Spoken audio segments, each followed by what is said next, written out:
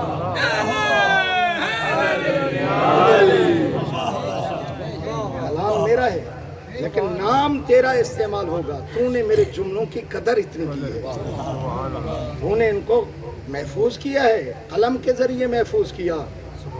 میرے دوست آؤ ذرا دیکھو، میں بارہا عرض کر چکا ہوں، جا کے اپنے شاگردوں کی، اپنے صحابیوں کی پیشانی کے بوسے لیتے ہیں۔ علی ایسے نہیں لیتے، ان کا کردار بلند تھا، ان کا کردار بلند تھا۔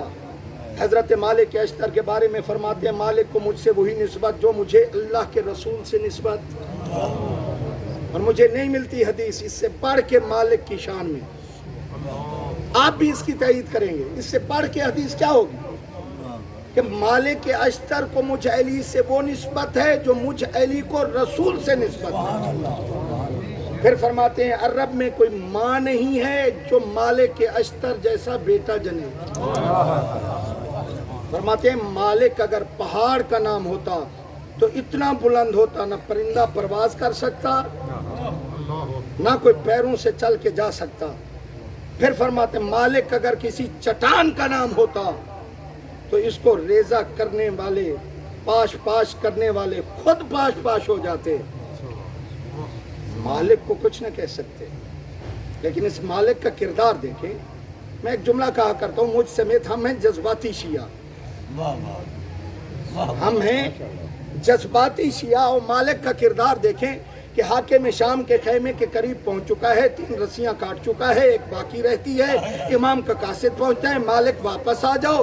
مالک مڑے، بازو میں تیر کھایا، امام کی خدمت میں ہے۔ ہم جیسا اٹھا ایک جذباتی شیعہ دیکھ کے کہتے ہیں، مالک پہنچا ہوا تھا، کام تمام کر دیتا، پہنچا ہوا تھا، کام تمام کر دیتا، علی جنگ جیت جاتے۔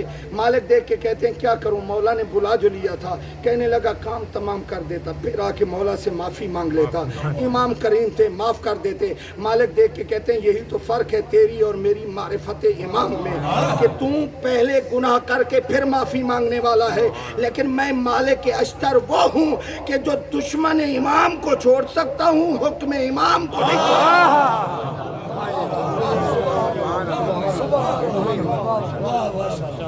مجھے مالک اشتر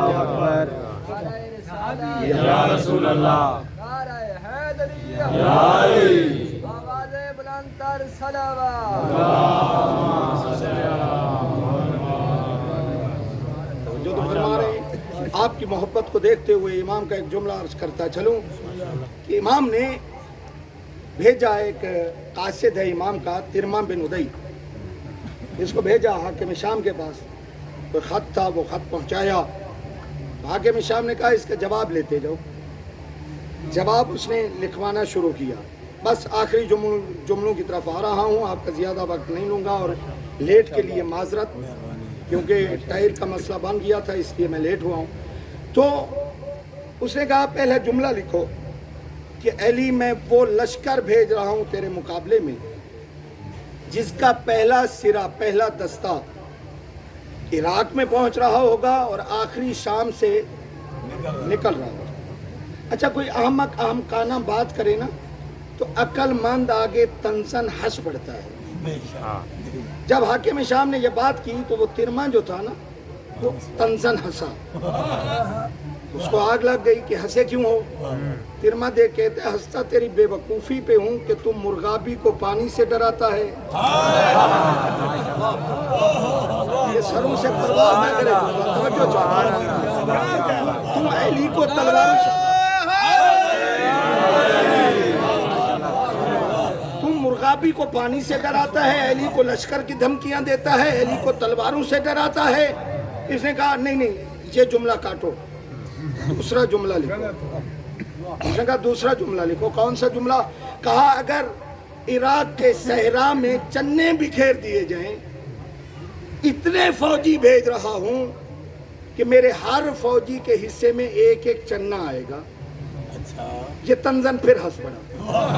اس کو اور آگ لگی، کہنے لگا اب کیوں ہنسا ہے.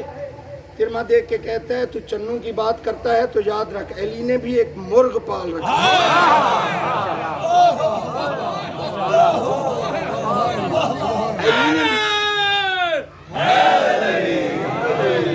علی نے بھی ایک مرغ پال رکھا ہے.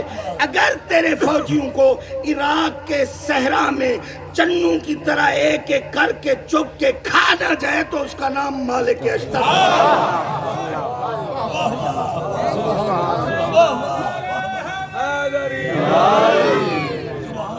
اس کا نام مالک اشتر پھر علی نے رکھا ہی نہیں. اور میرے دوستوں ذرا دیکھو، یہ گالی کا جواب گالی، اینٹ کا جواب پتھر، یہ ہمارے یہاں نہیں ہے. ہمیں امام کی سیرت کیا ملتی ہے؟ اس نے خط لکھا کہ یا علی وہ وقت یاد کرو جب آپ کے گلے میں رسیاں ڈال کے آپ کو گھسیٹا جا رہا تھا. امام کے پاس خط پہنچا، امام نے جواباً خط لکھا. امام نے فرمایا تو میری مذمت کرنا چاہتا تھا لیکن تعریف کر بیٹھا. تو اپنے عقل کے مطابق میری مذمت کرنا چاہتا تھا لیکن تعریف کر بیٹھا تو. اور آگے جو امام نے جملہ لکھا، امام نے فرمایا تجھے معلوم نہیں ہے کہ اسلام میں ظالم ہونا عیب ہے، مظلوم ہونا عیب ہے. ظالم ہونا عیب ہے، مظلوم ہونا عیب نہیں. توجہ چاہتا ہوں، اس مظلومیت کے عالم میں بھی جب رسی گلے میں تھی ایک شخص مسلمان ہو گیا. یہ مستند روایت ہے. ایک شخص مسلمان ہو گیا. کافر نے دیکھا کہ امام کے گلے میں رسی ہے، گھسیٹ کے لے کے جا رہے ہیں. مسلمان ہو گیا، اس نے کلمہ پڑھ لیا. جب اس سے پوچھا گیا کہ تم مسلمان کیوں ہوا، اس نے کہا مسلمان اس لیے ہوا کہ میں نے اس کو خیبر میں بھی دیکھا ہے، میں نے اس کو خیبر میں بھی دیکھا ہے، اس کے بازو کی طاقت کو بھی دیکھا ہے، در خیبر کو اکھاڑتے ہوئے بھی دیکھا ہے، مرہب کو بچھاڑتے ہوئے بھی دیکھا ہے. آج جو گلے میں رسی ہے اور یہ صبر کر کے جا رہا ہے، یہ دین کے لیے جا رہا ہے. یہ دین جھوٹا نہیں ہو سکتا.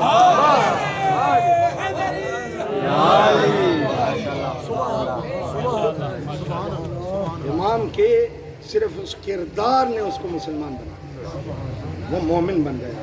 اور ذرا دیکھو، بس آخری جملے کی طرف لے کر چلوں کہ ایسی کردار سازی کی میرے آقا نے، ایسی پالیسی اپنے امام نے کہ چور خود آ کے کہتا ہے مولا مجھے سزا دے، میں نے چوری کی. اس کو اہل تشیع میں شہید مرتضی مطہری نے لکھا، اور اہل سنت میں امام فخر الدین رازی، جو ان کی تفسیر کبیر ہے، اصل نام اس کا مفاتیح الغیب، 11ویں جلد میں سورہ کہف کی تفسیر میں وہ لکھتے ہیں کہ یہ چور آیا، آ کے عرض کرتا ہے مولا میں نے چوری کی ہے، مجھے سزا دی۔ جب اقرار جرم کر لیا، امام نے فرمایا اس کی انگلیاں کاٹ دو۔ انگلیاں یہاں سے کاٹی جاتی ہیں، بس آخری جملہ، انگلیاں یہاں سے کاٹی جاتی ہیں، کیونکہ یہ اعضائے سجدہ ہیں، اعضائے سجدہ اللہ کے لیے ہیں، یہ اللہ کی ملکیت ہے، ان کو آپ بھی نقصان نہیں دے سکتے، یہاں سے انگلیاں کاٹی جاتی۔ جب امام نے انگلیوں کے کاٹنے کا حکم جاری کیا، اپنے آ گئے، اچھا مولا انگلیاں نہ کاٹیں، اپنی پارٹی کا بندہ ہے، انگلیاں نہ کاٹیں، آپ کا چاہنے والا ہے، اپنی پارٹی کا بندہ ہے۔ امام نے فرمایا اگر میری پارٹی کا ہوتا تو اس کا کردار بلند ہوتا، اگر میرا چاہنے والا تھا تو اس کا کردار بلند ہونا چاہیے تھا۔ حد جاری ہوئی، چلا گیا، اس نے انگلیاں کاٹی، انگلیاں لے کر یہ باہر آیا۔ اب یہیں پہ پھر بھئی کسی پہ تنقید نہیں ہوتی، میں اپنی بات کر رہا ہوں۔ یہ باہر آیا، کٹی ہوئی انگلیاں پاس ہیں۔ میں یہیں پہ جملہ کہا کرتا ہوں کہ پیسوں سے جیب پر ہو جائے، فضائل علی پڑھنا اور ہے، انگلیاں کٹوا کر علی کے فضائل پڑھنا کچھ اور ہے۔ باہر آیا، گلی میں کھڑا ہو کر ابن قوا نامی منافق، شہید مرتضیٰ نے بھی یہی نام لکھا اور امام فخر الدین رازی نے بھی یہی نام لکھا کہ ابن قوا نامی منافق آیا، اس کی پارٹی کچھ اور تھی۔ اب بندہ چاہتا ہے کہ ایک پارٹی سے سزا ملی ہے، اس کو اپنی پارٹی میں ملا کے لاؤ۔ وہ آیا آ کے کہنے لگا یہ انگلیاں تیری کس نے کاٹی؟ اس نے سوال کیا نا، انگلیاں کس نے کاٹی؟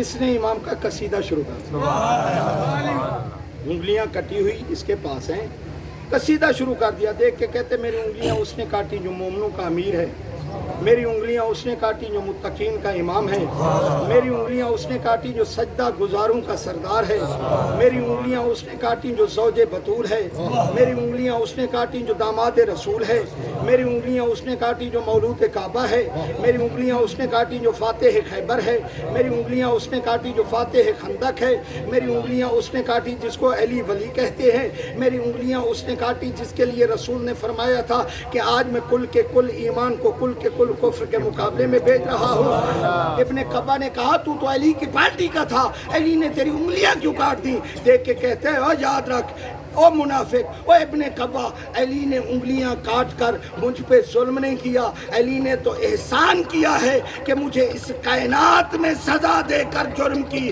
جہنم کی آگ سے بچا لیا۔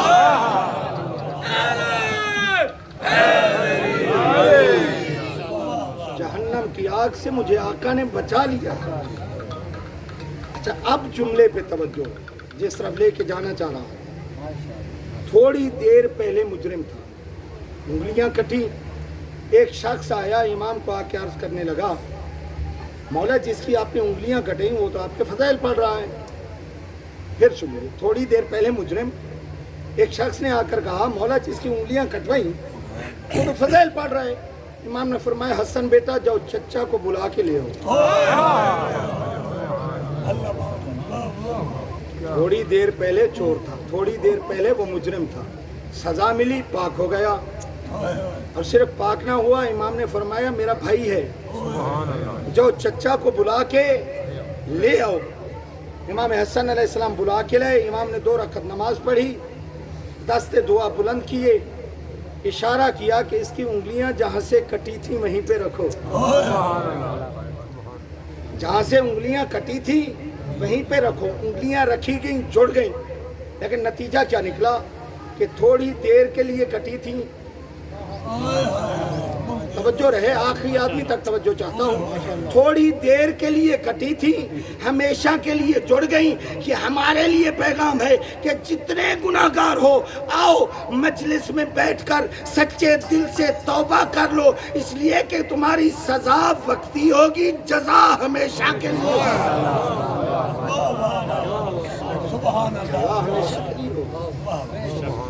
یہ روتی آنکھوں سے جب دعا کرتے ہیں نا دل سے کہ مولا تیری مجلس میں آ گئے، بس جو پچھلے گناہ ہیں معاف کروا دے خدا سے، اس کے بعد ہم گناہ کے نزدیک نہیں جائیں. یہی ہے کردار کی بلندی. پھر جملہ دہرا رہا ہوں، کربلا انقلاب کا نام ہے. شہید مرتضیٰ مطہری فرماتے انقلاب یعنی اپنے آپ کو خواہشات نفسانی سے نکال کر مرضی حسین کے حوالے کر دینا، مرضی حسین پہ لے آنا. میں محترم آؤ ذرا کربلا کے میدان میں چلو اور وہاں پہ دیکھو کہ معرفت امام میں کس طرح امام کے چاہنے والے ڈوبے ہوئے ہیں، کتنی معرفت امام رکھتے ہیں.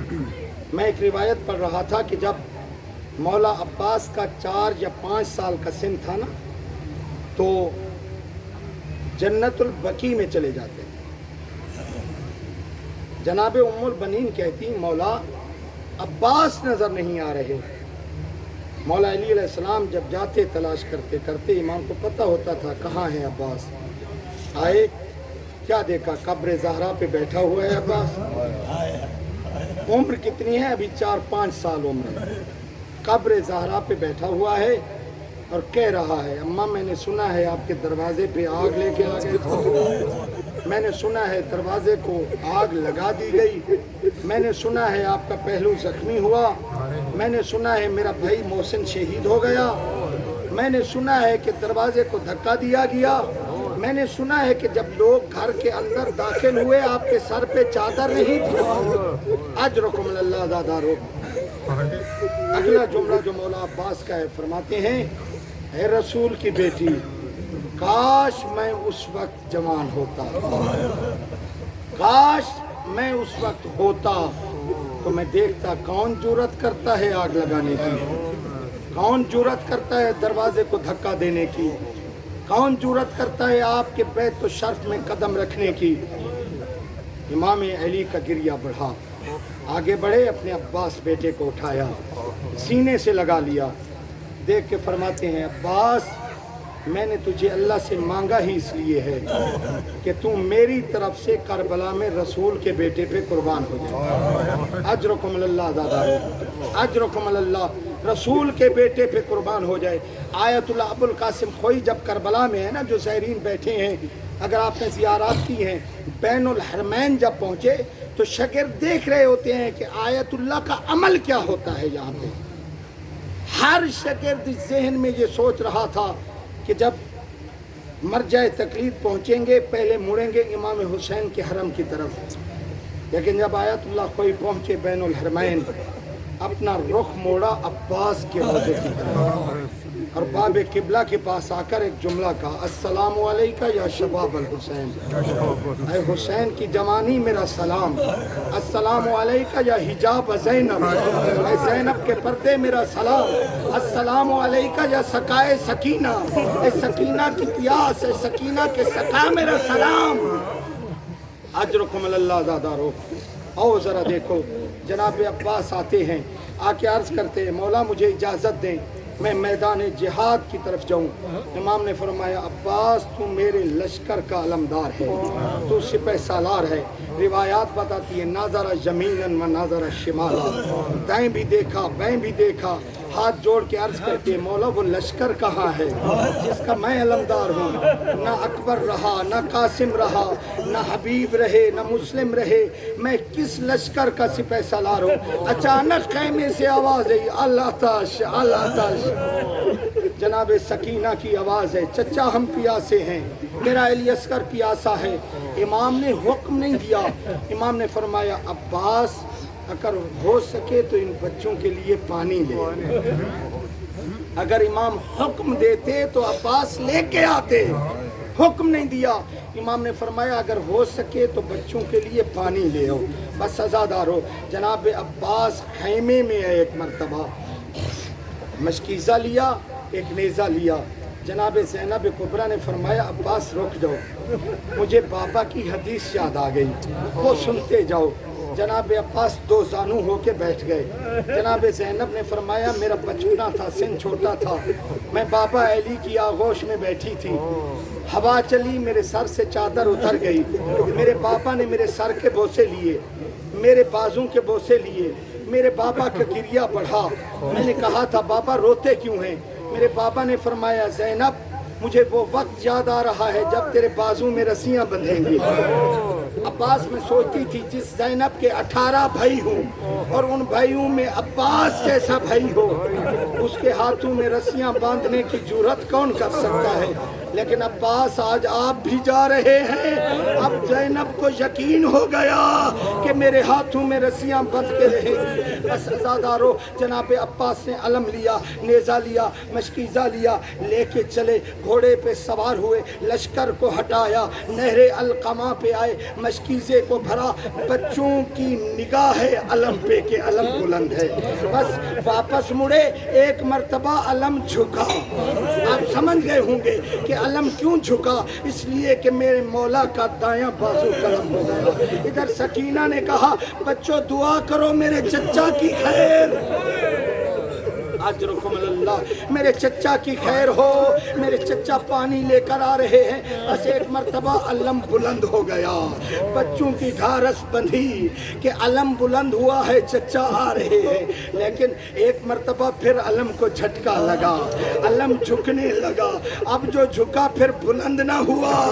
بس جناب عباس نے ایک دعا کی، پروردگار یہ پانی حسین کے بچوں تک پہنچ جائے، وہ بہت پیاسے ہیں۔ ایک ظالم نے کہا اگر یہ پانی خیام حسینی تک پہنچ گیا تو جیتی ہوئی جنگ ہار جاؤ گے۔ ایک ظالم نے تیر کا نشانہ لیا، مشکیزے کا نشانہ لیا، تیر مارا، تیر سنسناتا ہوا آیا، مشکیزے میں لگا، پانی زمین پہ بہنے لگا۔ عزادارو سنو گے دوسری دعا دیکھ کے عرض کرتے ہیں پروردگار اگر یہ پانی نہیں پہنچ سکا تو پھر ایک اور دعا ہے جو قبول کر لے۔ وہ کون سی دعا ہے جناب عباس کی؟ یقین کریں مصائب کا پہاڑ ہے۔ عرض کرتے ہیں پروردگار اگر پانی نہیں پہنچا تو پھر میں بھی خیمے تک زندہ نہ جاؤں، میں بھی خیام تک زندہ نہ جاؤں۔ اپنے گھوڑے کو موڑا پیچھے، ایک ظالم نے تیرے سے شعبہ مارا، وہ جناب عباس کی پیشانی میں لگا، اس کو اپنے زانوں سے نکال رہے تھے کہ ایک ظالم آگے بڑھا جس نے گرز کا وار کیا، جناب عباس کا سر شگافتہ ہوا۔ ایک مرتبہ آواز دی وعلیک السلام یا ابا عبداللہ۔ ایک ذاکر مصائب پڑھ رہا تھا، اس کے خواب میں رسول کی بیٹی آئی اور فرمایا اے ذاکر جب عباس کے مصائب پڑھا کرو تو عزاداروں کو بتایا کرو کہ گھوڑے سوار کیسے اترتا ہے، اور یہ بھی بتایا کرو جس کے بازو کٹ چکے ہوں وہ کیسے اترتا ہے۔ اجرکم اللہ، جس کے بازو کٹ چکے ہوں وہ کیسے اترتا ہے۔ بس امام نے یہ آواز سنی، آخری سلام سنا تو ایک مرتبہ میرے امام کا ہاتھ اپنی کمر پہ آیا اور ایک بین کیا الان ان کا سرت ظہری وقلت حیلتی، بس میری کمر ٹوٹ گئی، عباس میرے منصوبے ختم ہو گئے۔ چلے آئے عباس کے پاس پہنچے، جناب عباس عرض کرتے ہیں مولا میرے بازو کٹ چکے ہیں، آپ کو تکلیف نہ دیتا، بس میری آنکھوں سے خون صاف کر دیں تاکہ میں آخری زیارت آپ کے چہرے کی کر دوں۔ امام نے خون صاف کیا، حضرت عباس علمدار نے زیارت کی۔ اب ایک جملہ کہا مولا عباس نے، مولا میرا لاشا خیمے میں لے کے نہ جانا۔ امام نے فرمایا کیوں عباس، وجہ کیا ہے؟ دیکھ کے عرض کرتے ہیں مولا مجھے آپ کی بیٹی سکینہ سے شرم آتی ہے، میں تو پانی لینے کے لیے آیا تھا، تو اب پانی کے بغیر میرا لاشا خیمے میں کیسے جائے؟ بس یہیں پہ وہ بہن ہے جو علی کی بیٹی بیٹی نے آ کے مدینے میں کیا تھا اور مولا حسین نے یہاں پہ کیا ہے۔ امام نے خالی علم اٹھایا، مشکیزہ اٹھایا اور لے کر چلے اور عباس کے لاشے پہ کھڑے ہو کر ایک بین کیا اور فرمایا عباس آج کے بعد وہ آنکھیں نہیں سو سکیں گی جو تیرے آسرے پہ سوتی۔